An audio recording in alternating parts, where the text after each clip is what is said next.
Hello guys, welcome to my at cook channel. আজকে আমরা নিয়ে চলে এসেছি উচ্ছে দিয়ে আলু দিয়ে চিংড়ি মাছের মাথা বাটার রেসিপি। এই রেসিপিটা অনেকে ঢ্যাঁড়স দিয়ে করে থাকেন। আজকে আমরা উচ্ছে দিয়ে আলু দিয়ে চিংড়ি মাছের মাথা বানিয়ে ফেলবো। খুবই খেতে সুস্বাদু হয়। একবার বাড়িতে এভাবে আমার পদ্ধতিতে বানিয়ে দেখুন। শুরু করে নেওয়া যাক এই রেসিপি। সর্বপ্রথম কড়াইয়ের মধ্যে আমি দিয়ে দিচ্ছি পর্যাপ্ত পরিমাণে সর্ষের তেল। সর্ষের তেলটা গরম হয়ে আসলে এখানে আমি দিয়ে দিচ্ছি কেটে রাখা ধুয়ে রাখা উচ্ছেগুলোকে আমি 70% ভালোভাবে ভেজে নেব, লাল ব্রাউন ভাবে, যাতে উচ্ছের মধ্যে যে তেতো ভাবটা থাকে সেই তেতো ভাবটা যাতে কমে যায় ভেজে নেওয়ার পর। প্রথমে উচ্ছেটাকে তেলের মধ্যে অল্প একটু 1 থেকে 2 মিনিট নাড়াচাড়া করে নেওয়ার পর দিয়ে দিচ্ছি এখানে অল্প একটু উচ্ছের পরিমাণে নুন এবং দিয়ে দিচ্ছি হাফ চা চামচ হলুদ গুঁড়ো, যাতে উচ্ছের মধ্যে নুনটা ভালোভাবে অবসর্ব হয়ে যায়। এবার ভালোভাবে নাড়াচাড়া করে মশলার সঙ্গে উচ্ছেটাকে ভেজে নেব। দেখুন এখানে উচ্ছেটা নাড়াচাড়া করতে করতে অনেকটাই কালারটা চেঞ্জ হয়ে এসেছে এবং ব্রাউন কালার হয়ে এসেছে। এই পর্যায়ে আমি এই উচ্ছেগুলোকে যে কোনো একটা পাত্রের মধ্যে তুলে নিচ্ছি তেল ঝরিয়ে। উচ্ছেটা তুলে নেওয়া হয়ে গেলে সেই কড়াইয়ের মধ্যে আর একটু অল্প তেল অ্যাড করে এর মধ্যে দিয়ে দিচ্ছি আমি পেঁয়াজ। একটা বড় সাইজের কুচিয়ে নেওয়া পেঁয়াজ দিয়ে দিচ্ছি। পেঁয়াজটাকে এবার ভালোভাবে নাড়াচাড়া করে লাল ব্রাউন করে ভেজে নেব।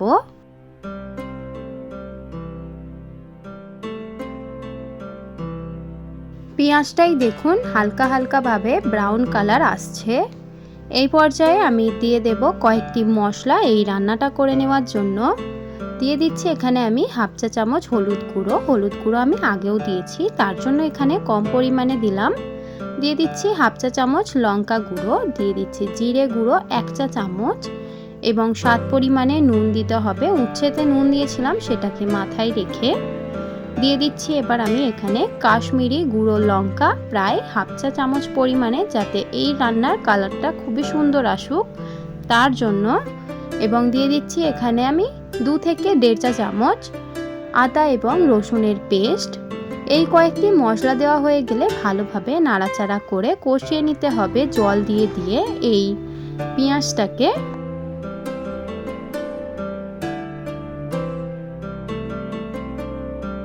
মশলাটাকে ভালোভাবে কষিয়ে নেওয়ার পর দেখবেন মশলা থেকে তেল বেরিয়ে এসেছে। এই পর্যায়ে এখানে আমি 2 থেকে 3টে মিডিয়াম সাইজের আলুকে এভাবে কেটে নিয়েছি।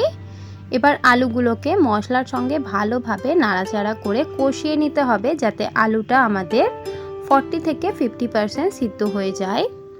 খুবই অনবরত নাড়াচাড়া করতে হবে আলুটা সিদ্ধ হয়ে আসা পর্যন্ত।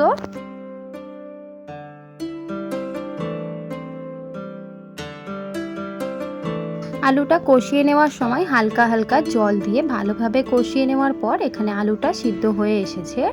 এই পর্যায়ে আমি এরকম একটা ছাঁকনির ব্যবহার করলাম চিংড়ি মাছের মাথাটা বেটে নিয়ে সেটাকে ছেঁকে দেওয়ার জন্য। এখানে আমি চিংড়ি মাছের মাথাটাকে শুধুমাত্র জল দিয়ে বেটে নিয়েছি। এবার একটা ছাঁকুনির মধ্যে সেটাকে ঢেলে ভালোভাবে চামচের দ্বারায় সেটাকে ছেঁকে নিয়ে সেই জলটাকে আমাদের 2 থেকে 3 বার দিয়ে দিলেই আমাদের এখানে চিংড়ি মাছের যে গন্ধটা আছে সেই গন্ধটা আলুর মধ্যে ভালোভাবে অ্যাবসর্ব হয়ে যাবে, খেতেও সুন্দর লাগবে। চিংড়ি মাছের মাথার অল্প একটু জলটা দিয়ে এবার আলুর সঙ্গে ভালোভাবে নাড়াচাড়া করে কষিয়ে নিতে হবে।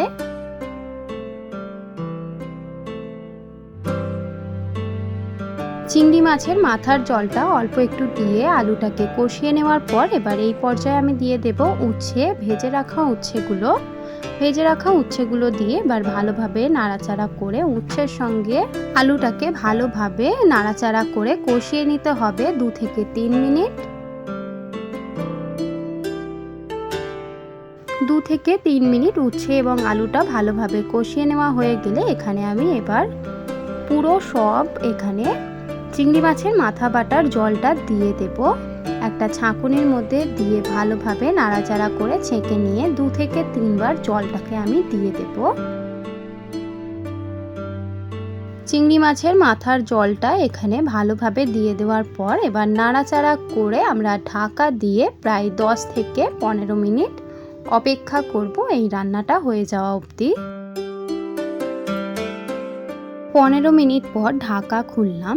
দেখুন চিংড়ি মাছের মাথা বাটাটা কিন্তু পুরোপুরি জলটা শুকিয়ে এসেছে উচ্ছের মধ্যে।